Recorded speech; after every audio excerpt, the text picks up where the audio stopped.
चंद्रपूर पुन्हा एकदा गोळीबारानं हादरलेला आहे। बल्लारपूर शहरामध्ये गोळीबारानंतर पेट्रोल बॉम्ब फोडलेले आहेत। कापड दुकानावरती सुद्धा हल्ला झालाय आणि यामध्ये कर्मचारी गंभीर जखमी झाले। चंद्रपूर पुन्हा एकदा गोळीबारानं हादरलेला आहे। बल्लारपूर शहरामध्ये गोळीबार झाला आणि त्यानंतर पेट्रोल बॉम्ब सुद्धा फोडण्यात आले।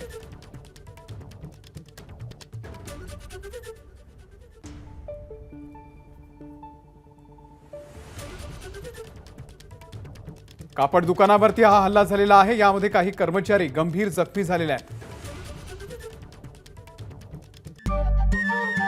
नमस्कार। मन सुद्धा तुझं ही एबीपी माझावरची वेगळीच मालिका खूप गाजली। हिचा दुसरा सीझन केव्हा येणार अशी अनेकदा विचारणाही झाली, पण आता प्रतीक्षा संपली। लवकरच येतोय सीझन 2। मन शुद्ध तुझं होई मन शुद्ध तू